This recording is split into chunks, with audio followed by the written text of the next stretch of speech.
it's Julian from YouTube Air, bringing you guys a video I've wanted to do for a while now. There's always been debate on what the perfect smartphone is, and there's tons of videos out there, you know, perfect smartphone is this, perfect smartphone is that, but I mean, there's a wide variety of a community out there. There's the geeks who know what they're talking about, and then there's the consumers, and then there's the dumbasses of the world who just, you know, buy their Walmart phones, but they got their fancy J's. But it doesn't matter. I wanted to, you know, give my input on what the perfect smartphone is, but I also wanted to take someone else's input on what they need out of their phone for daily use, you know, and they're not as technologically, you know, as adept as me, I guess, that's what I'm saying. I don't know if I'm saying it right. It's very, very late here. It's 2:23 a.m. and I'm recording. I'm exhausted, so please excuse that. But basically, I did this collaboration with my good friend Mitchell over at Stone Age Survival, and I hope you guys enjoyed this video. So let's just cut into the little, I guess, debate slash discussion slash interview I had with him about this topic. Alright guys, and to start off this debate on what the perfect smartphone is, I have assembled a list of what my perfect smartphone could possibly be. I mean, you know? Yeah. Alright, so I'll let him talk right after, and you can stop me anytime if you think that there's something that I'm missing, or, you know, something that I've added. I don't know what you know, take your debate on what the perfect smartphone would be. Now, this is coming from a techie standpoint on my end. I'm more of a tech person, and this is coming from more of a survival-esque type person, what they expect out of their smartphone. So, yeah guys, let's get started with this list. My perfect smartphone, I have to base it off of the HTC One. HTC hit it on the head with their unibody metal design and the boom sound speakers. So a perfect smartphone would definitely have to have the boom sound speakers, and let's just start basing off of the M9, say. But it also, like I said, it also has to have all metal but around the bezels, this is the Nexus to base it off of, all metal, unibody design, but around the areas to prevent the slipperiness that the HTC phone problems had, have a Kevlar or a sandstone black, sort of like the new OnePlus 2 design, so that prevents, you know, slipperiness. It would be a differential in feeling type, but it'll also provide, you know, good holding your ergonomic, I don't know what you would call that, but yeah. So, you know, the phone wouldn't be slipping out on your hand, or the complaints about an all-metal phone wouldn't be, you know, as present. Now, next on it, it would, I would be fine, honestly, with a 1080p display. I honestly would be. 4K is great, but it's not, you know, what I need out of a phone. A 1080p display would be amazing. Well, you're recording on a 4K phone. Yeah, I am recording with a 4K camera. But this is, I'm talking about displays. I'm talking about displays. Oh, display. 1080p. You need the 4K, right? You do, but I mean, not everything these days is 4K. We're just starting to learn about 4K. Right. Most things aren't in 4K yet. Sometimes fancy YouTubers have their videos in 4K, but I mean, I don't think we're ready for 4K. I don't think we're ready for 4K until we're, in the beginning stages of 8K. And yes, we are in the beginning stages of 8K, but until we see the first prototype 8K phone, we're not ready for 4K. That's just my opinion. We weren't ready for 1080p until we had 4K phones. We've mastered 1080p now, because now 4K is a new high standard in phones. But I would be fine with a 1080p display, even still today, but even though there's rumored to be 8K screens and stuff. But I don't know. 4K would be great, but if I had to choose between two screens, it would be the 4K resolution display of the Samsung Galaxy, you know, S6, or, you know, the new Note 5. Those displays would, you know, be my best displays for my perfect smartphone. Next, it would have to have either a quad-core or an octa-core processor. Anything less, Android's a pretty beefy operating system, and I feel these days you need a quad-core processor. Dual-core processors, I'm sure, can get the job done for iOS, but I mean, iOS is a lightly, you know, skin. What are we on, iOS 7? No, we're actually on iOS 9 in September. iOS 9. So we're on iOS 8 right now. We're on iOS, 8 point something. 8 point something. But, you know, we're almost to iOS 9. But it would definitely have to have at least a quad-core processor. Dual cores are a thing of the past. I mean, those should be the new standard for budget smartphones. But next on my list, it would definitely have to have it would have to have 2 gigs of RAM or more. These days, you know, 1 gig of RAM, Apple is just not cutting it for smartphones. Smartphones are becoming the new norm for computers. A smartphone should have low-end PC specs to be optimal.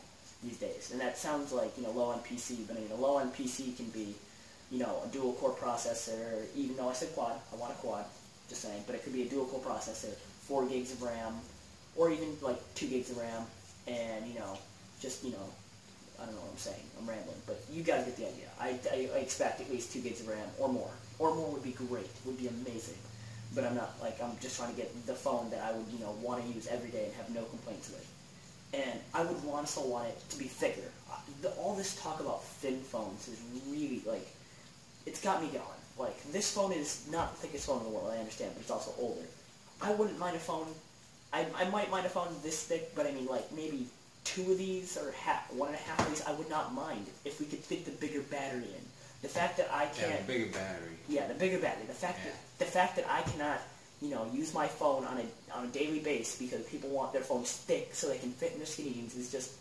It's not appalling to me, but you mean thin so they can fit in their skinny jeans? Yeah, thin so they can have in their skinny jeans, yeah. I mean, yeah, that's great, but I mean, things like the iPhone 6, it just gotta go. And now we have, I think it's the Oppo R5, where they couldn't even fit a headphone jack on the phone. It's crazy. We don't need to go towards thin. Thick isn't always bad. I mean... There's a fine between. I would still take the thick trade-off if I could get a phone with a 4,000 milliamp hour battery. A 4,000 plus milliamp hour battery would be great. With the quick charge feature, I mean, you could probably go close to 2 days without charging it. 2 days. 2 days, that's amazing.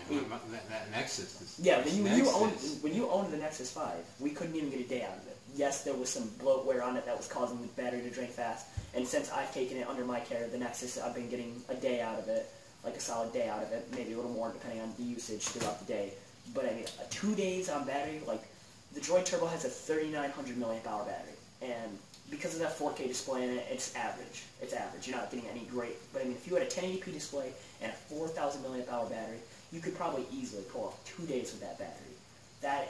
It's just insane. Yeah, a 2-day battery is important for all-nighters, Yeah. People make all-nighters all the time. And it's if you don't have an all-nighter, and you might as well just not have a phone that can handle that if you're never going to do it. But most people do it, so get a better phone that has more battery, But I mean, I think companies just need to work towards bigger batteries. I mean, we are working on the technology to have batteries that don't deteriorate over time, and stuff like that. But on the subject of battery, it has to have a 4,000 milliamp hour battery, but it can have the unibody design. Great. Should it be lithium? Well, all batteries are lithium ion. Right. Yeah, lithium ion. Yeah. And then why are my controller batteries not lithium? They're lithium ion. Yeah, they are. Oh. Yeah. See what I mean? To not techie. But either way, I'm great with the unibody design. They can have their enclosed structure, but it has to have an easily removable battery. It doesn't even have to be removable, fully removable. You can just take the phone off and take the battery out. It doesn't even have to be that. If it's unibody, great. But I want to be able to say, take a heat gun. I can order a new battery in the mail. Take a heat gun and then lift up the back to reveal the internals. And I can't do that with this phone because see, it's embedded in there. But I mean, maybe pull out one, unplug it like you would take a RAM stick out of a computer, and then just plop in a new battery. Sure, it would still be a lot of work, and most people would not do it. So don't people buy new phones every 2 years? They do, but I mean, they gotta understand. Some people use their phones more than 2 years. Not everyone's on a contract, or even. But the consumers want to make their money because they like the unibody design. Because people can't buy extra batteries for cheaper prices, so they can just say, hey, either send it in to get repaired or buy a new phone.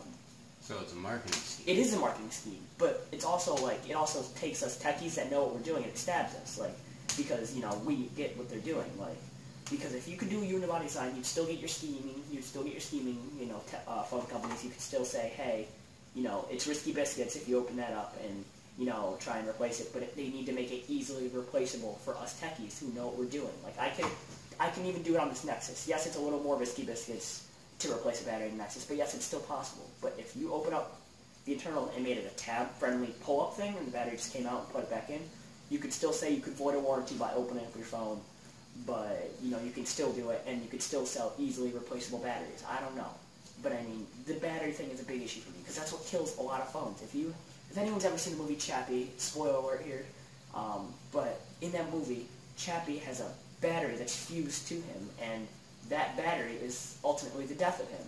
I mean, that battery being in him, embedded in him, is the death of him. If they could have changed out that battery, It would have been great. So many smartphones go to waste because of all these embedded batteries. And yes, it's possible to change now. I'm going to hear a bunch of shit about this in comments. But it's not even easy for like me techies, like us techies. It's still not easy enough.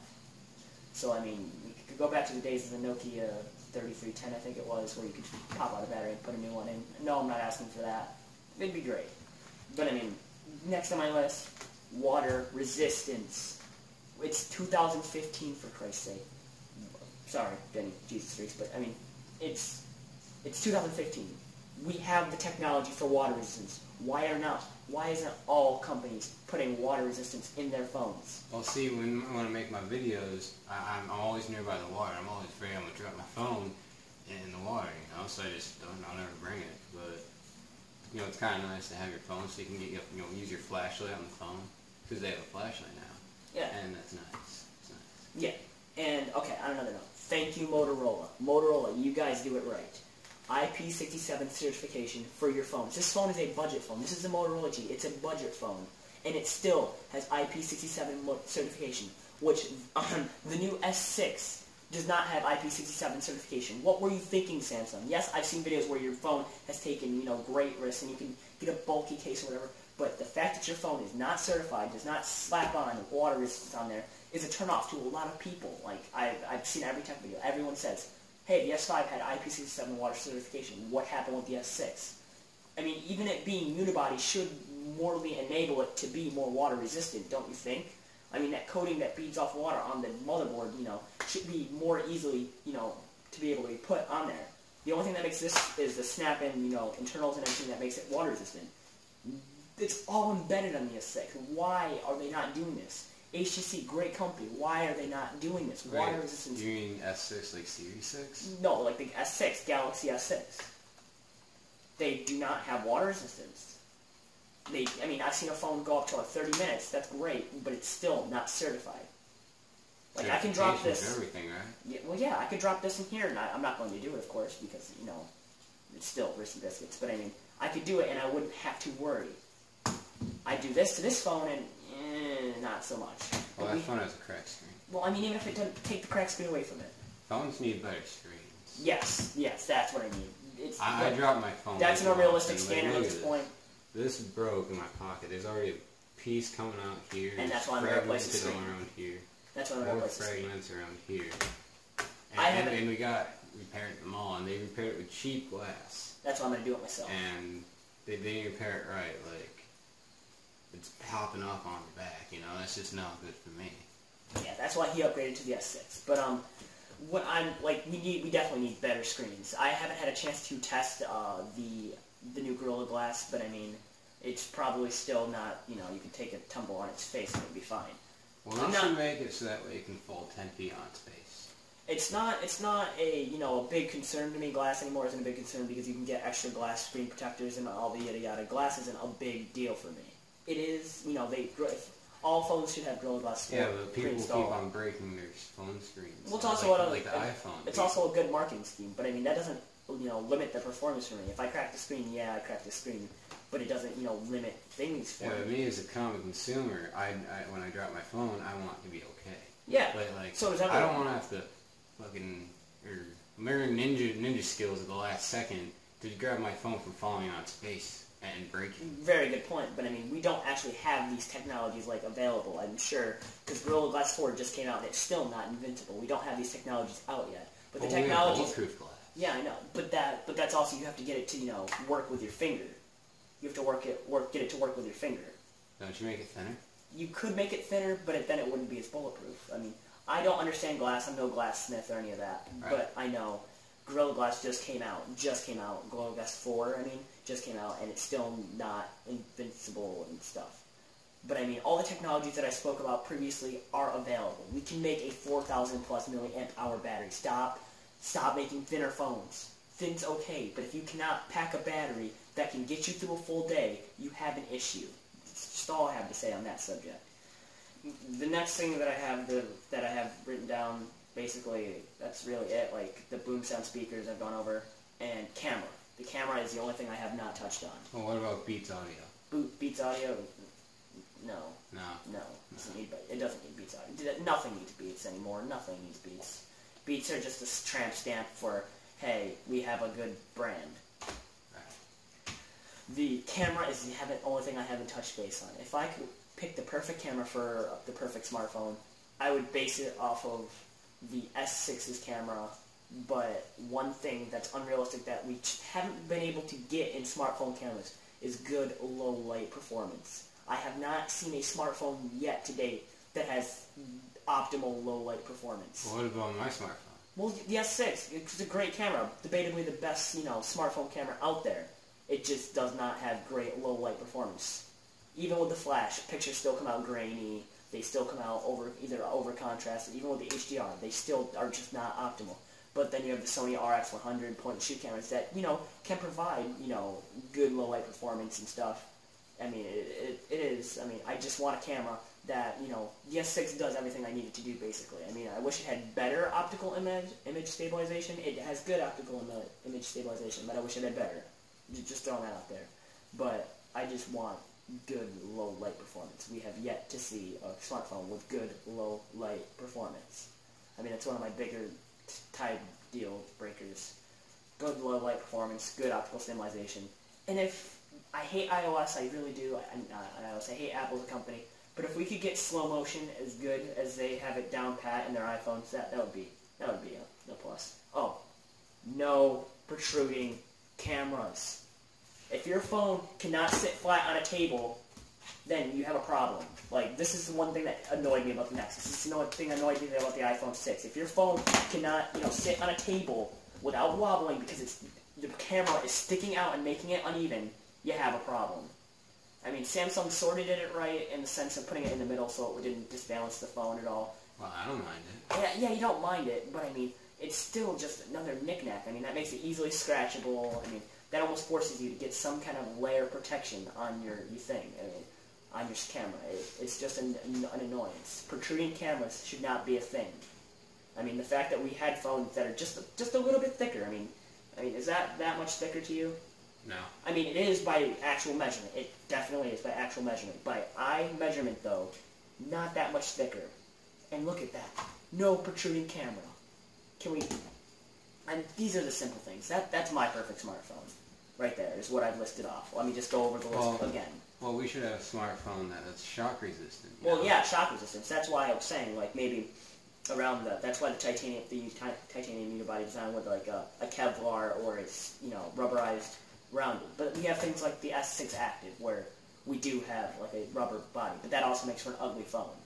Right. It makes for an ugly phone. I want a phone that's pleasing. That's why the HTC One series has always been my faves because they're not ugly, but they're so slippery, and that could all be prevented with the bezels, being sandstone like the OnePlus 2 or Kevlar like the Droid Turbo.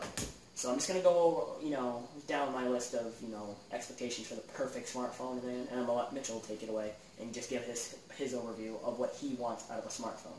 So like I said, HTC boom sound speakers, all metal design, but with like a grippy Kevlar / sandstone material bezel going around the phone. At least, if I had to go for a 1080p display, the one from the HTC One series, or if it's going to have 4K display, let it be the one from the S6, because Samsung, you got it down pat. At least a quad-core processor, if not an octa-core processor, 2 gigabytes plus RAM, a thicker phone for a bigger battery, 4,000 milliamp hours plus, and water resistance, and a good camera with good low light performance, and you have my perfect smartphone. I don't think I could. And stock Android. That's one thing I forgot to mention. I hate skins. The only skin that I can use without, just saying, oh my god, why was this even necessary? Why was this even necessary? Is HTC's, blink feed. And the only reason I use HTC's Sense is because of blink feed. That's what I meant to say, Sense. I hate Sense as a whole, but blink feed's got me coming back. But I'd rather have stock Android. HTC should just scrap Sense, make blink feed an app, and just run stock Android, because Google knows how to make an operating system. These skins are so much heavier, they take up much more space than they need to. You should get the space that it says on the tin. If you're getting a 16 gigabyte phone, you should get a 16 gigabyte phone, and then have, reserved storage for the system OS. These skins like TouchWiz and all, they all just annoy me. Stock Android is the way to go. And if you want your extra bloatware, install it on your phone, but make it uninstallable, but make it run stock Android, please. Stop with the annoying skins. And you have my vote for a perfect smartphone. So I'm just going to let Mitchell give me his analysis, any nitpicks that I missed, or what he would want for a perfect smartphone. Well, my smartphone, what I need is something that can run games like Douchebag Beach Club. And I also need enough memory for my survival guides on there, so like when I'm out and go, I can just look at my survival guides and just do whatever with them. Plus also I want to be able to have a good camera to take some nice scenic pictures of where I'm at. Scenic, whatever. Scenic, whatever. Scenic pictures. Yeah, scenic pictures of wherever I'm at. I also need to have like shock resistance and waterproof, you know, and be more compatible with more phone cases, you know, because like it took me forever to get mine. So, but it also needs to have like good glass. That way when it falls, it doesn't break in my pocket or whatever. Whenever I fall. So that's why I think a good smartphone needs. It needs to also play some good game of Jelly Jump, because I play Jelly Jump a lot. It's a good game. I'm just gonna go kill myself. You keep speaking. I'm gonna go kill myself. You're gonna go kill yourself? No, just keep speaking. Look at me. I'm running the show. Alright, so I also believe it needs to have some nice flash on the camera. That when I take a picture, it makes it look so nice. And yeah, that's just about it. But check out my channel as I whore up my channel, Stone Age Survival. Check out my channel. Did I say check out my channel? Yeah, check out my channel. Yeah, it looked good. Check out my channel. I didn't have the willpower to do it. I can't kill myself. But yeah, guys, I'm glad you were able to share this with us, Mitchell. But yeah, guys, if you enjoyed this video, like, comment, subscribe. Want to see more like it? You want to see more collabs with Stone Age Survival here? More the show. No, you don't want to see this. I thought this was a cool idea, but obviously not. You can't bring a non-techie into a tech world. I mean, goddamn. But yeah, guys, follow me on all my social networks, Snapchat, Instagram, Twitter, all that. Make sure you go subscribe to Stone Age Survival's channel. He does survival videos over there. And as always, stay crispy.